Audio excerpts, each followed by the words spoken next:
Okay, I've got a quick little experiment I would like to show you, and in the interest of time I've videoed it instead of showing you in the lesson, so let's get going.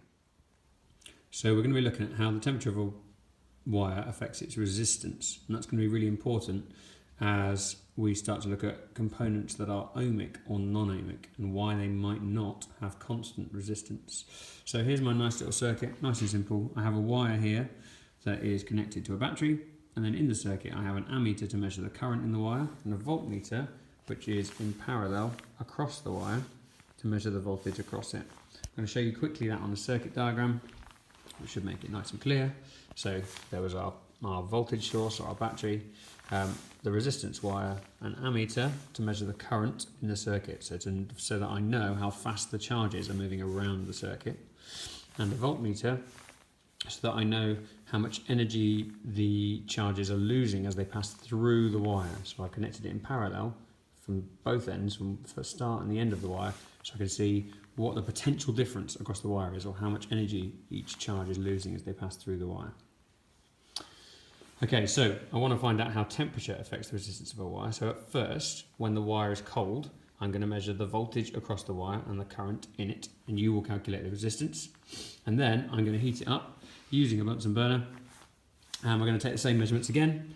When it's hot, you'll measure the resistance again, calculate the resistance again, and we will see what the relationship is and look for an explanation. Okay, so I've connected the circuit up, and the voltage across the wire is 0.28 volts.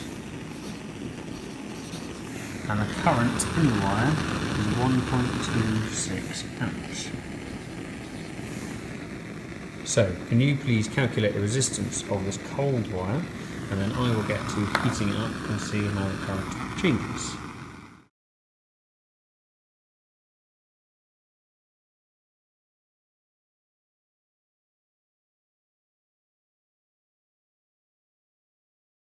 The current before was 1.26 amps. Let's have a quick look down at my ammeter, and it has dropped all the way down to 1.19 amps. So we've got a much lower current in this hot wire.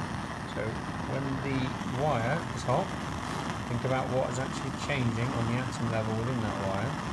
Current has significantly dropped away.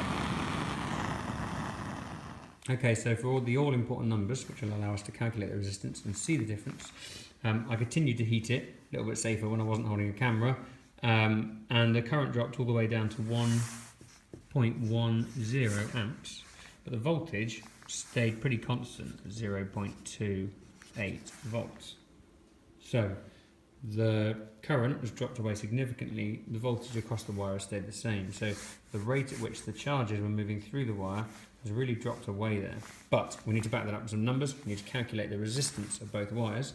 So can you please use those numbers to calculate the resistance of the cold wire and the hot wire, compare the two, and then can you come up with a reason? Can you think of a reason why there may have been a change in current from when the wire was cold to when the wire was hot?